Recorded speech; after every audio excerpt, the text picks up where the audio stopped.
사랑합니다. 앞서 우리는 창세기 26장 12절부터 25절까지의 말씀을 통해 이삭이 과거 자신의 아버지 아브라함이 팠던 우물들을 다시 파는 장면을 볼 수 있었습니다. 이삭이 우물을 다시 팠던 이유는 이삭이 가축과 종이 많아지자 블레셋 사람들이 이를 시기하여 아브라함이 팠던 우물들을 메웠기 때문이었죠. 그래서 이삭이 그랄 골짜기에 거류하면서 이 아브라함이 팠던 우물들을 다시 팠지만 그 결과는 어떠했습니까? 블레셋 목자들이 그 우물이 우리의 것이라고 주장하며 이삭의 종들과 다투었고, 결국에는 이삭이 세 번째 우물을 파고 나서야 다툼을 멈출 수가 있었습니다. 그리고 이 모든 일이 있은 후에 하나님은 이삭에게 나타나셔서 이삭에게 두려워하지 말라, 내가 너와 함께 있어 내게 복을 주어 내 자손을 번성하게 하리라 말씀하셨죠. 그리고 오늘 본문을 보면 우리는 블레셋 왕이었던 아비멜렉이 이삭에게 찾아오는 것을 보게 됩니다. 아비멜렉이 이삭에게 찾아왔던 이유는 이삭과 계약을 맺기 위해서였습니다. 어떤 계약이었습니까? 29절 말씀에서도 우리가 알 수 있듯이 서로가 서로를 해하거나 범하지 않도록 하는 계약이었습니다. 한마디로 아비멜렉은 이삭과 평화 조약을 맺기 위해서 이삭을 찾아왔던 것이었죠. 그렇다면 아비멜렉이 이삭과 평화 조약을 맺으려고 했던 이유는 무엇이었을까요? 사실 아비멜렉과 이삭의 관계는 강함으로 따지자면 아비멜렉이 이삭보다 훨씬 더 강한 존재였습니다. 아비멜렉은 블레셋의 왕이었고 이삭은 단지 한 가문의 족장이었습니다. 결코 동등한 관계가 아니었다라는 것이죠. 평화조약을 맺는다고 하더라도 이삭이 아비멜렉을 찾아와야 하는 입장인 것입니다. 그조차도 사실상 이삭에게는 불리하고 아비멜렉에게는 유리한 조건으로 계약을 맺어야 하는 상황인 것이죠. 그런데 오늘 본문을 보면 이삭이 아닌 아비멜렉이 이삭을 먼저 찾아와 평화조약을 맺자고 말합니다. 분명 아비멜렉이 이삭보다 더 강한 존재인데 이삭이 아닌 아비멜렉이 이삭에게 찾아와 평화조약을 요청했다는 것이죠. 심지어 아비멜렉과 이삭이 맺은 이 평화조약에는 이삭에게 불리할 만한 그 어떠한 조건도 명시되어 있지 않습니다. 그러니까 지금 아비멜렉의 행동이 이삭에게 먼저 찾아와 평화조약을 요청하는 이 행동이 세상의 관점에서나 우리의 일반적인 상식에서는 전혀 이해할 만한 그런 행동이 아니었다는 것입니다. 그렇다면 왜 아비멜렉은 이삭에게 찾아와 평화조약을 맺자고 요청했을까요? 우리는 그 이유를 28절 말씀을 통해 알 수 있는데 28절 말씀을 보면 아비멜렉은 이삭에게 여호와께서 너와 함께 계심을 우리가 분명히 보았다라고 말합니다. 아비멜렉이 이삭과 평화조약을 맺으려고 했던 근본적인 원인이 하나님이 이삭과 함께 계신다라는 사실을 아비멜렉이 깨달았기 때문이라는 것이죠.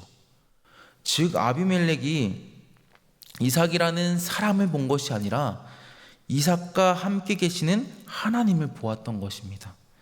그렇기 때문에 비록 이삭이라는 사람 자체는 별 볼 일 없는 사람이었지만 세상의 가치와 기준에서는 그저 지극히 평범한 사람이었지만 그럼에도 아비멜렉은 이삭에게 평화조약을 요청했던 것이었죠.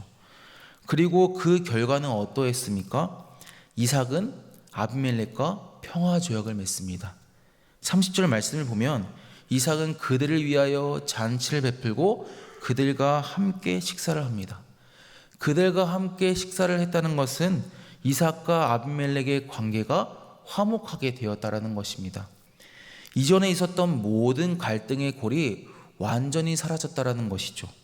그리고 31절 말씀을 보면 성경은 이삭이 그들을 보내매 그들이 평안히 갔다라고 기록합니다.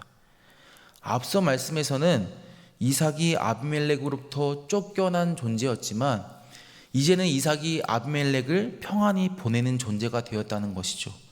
이삭과 아비멜렉의 관계가 완전히 역전이 된 것입니다. 사랑하는 성도 여러분, 이처럼 오늘 본문의 이삭과 같이 하나님이 함께 하시는 사람은 세상의 가치와 기준으로 결코 판단받지 않습니다. 무슨 말일까요? 세상이 말하는 가치와 기준들, 돈과 명예와 권력들, 이런 것들에 의해 판단받지 않는다는 것입니다. 좌지우지되지 않는다는 것입니다. 오히려 어떻습니까? 하나님이 함께 하시기 때문에 그 자체만으로 세상에서 존귀한 자로 살아갑니다. 세상에서는 우리의 위치가 어느 것 하나 자랑할 만한 것 없을지라도, 어느 것 하나 내세울 만한 것 없는 그러한 위치에 있을지라도, 그래서 때로는 세상에서 조롱과 멸시를 받을지라도, 그럼에도 하나님이 함께 하시는 사람은 그 자체만으로 이미 세상이 감당할 수 없는 존재라는 것입니다. 왜 그럴까요? 우리와 함께 하시는 하나님, 그 하나님은 세상을 다스리시고 통치하시는 하나님이시기 때문입니다. 우리와 함께 하시는 하나님은 이 세상의 어떠한 군왕들보다도, 이 세상의 어떠한 통치자들보다도 크고 강하신 하나님이시기 때문입니다. 그렇기 때문에 하나님이 함께 하시는 사람 역시도 이 세상에서 존귀한 자로, 세상이 감당할 수 없는 존재로 살아가는 것이죠. 우리가 이것을 믿음으로 살아갈 때, 여러분, 하나님은요, 오늘 본문에서 이삭을 역전시키셨던 것처럼 우리의 인생을 역전시키십니다. 오늘 본문에서도 이삭이 했던 것은 아무것도 없었습니다.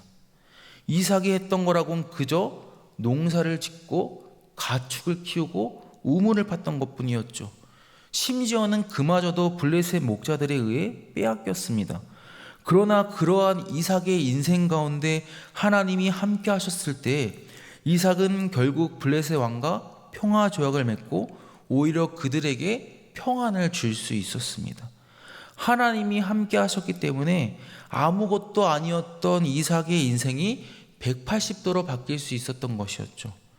이삭에게는 힘도 없고 능력도 없고 그는 세상에서 너무나도 약자였지만 그의 삶에 하나님이 함께 하셨기 때문에 그의 인생이 블레셋 왕 아비멜렉이 말했던 것처럼 여호와께 복을 받은 자로 살아갈 수 있었다는 것입니다.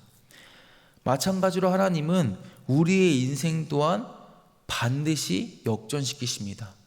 아니, 이미 역전시키셨습니다. 죽을 수밖에 없는 죄인이었던 우리를 하나님은 존귀한 자녀 삼아주셨고 우리를 죄의 구렁텅이로부터 건져주셨습니다. 구원하셨습니다. 우리의 인생을 180도로 바꾸셨습니다. 그리고 지금도 우리와 함께 하시며 우리의 삶을 선하게 인도하십니다. 내가 생각지도 못한 방법으로, 내가 상상치도 못한 방법으로 우리의 삶을 인도해 가십니다. 그렇게 우리는 오늘 하루를 나와 동행하시는 하나님을 믿음으로 살아가야 합니다. 나의 어떠함, 세상의 판단, 세상의 가치와 기준이 아닌 오직 하나님 한 분만을 의지하며 살아가야 합니다.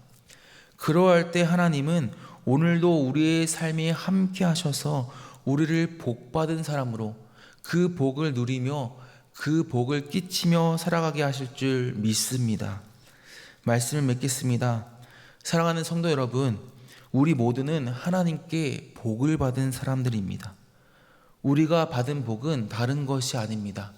우리가 받은 복은 바로 하나님이 우리와 함께 하신 것입니다.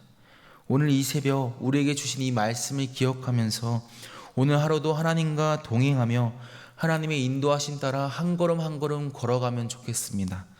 그리하여 우리의 삶에 놀라운 일을 행하시는, 놀라운 일을 이루시는 하나님을 경험하고 더 나아가 그 하나님을 우리의 자녀와 우리의 가족들, 우리의 이웃들에게 나타내 보이며 살아가는 우리 모두가 되었으면 좋겠습니다.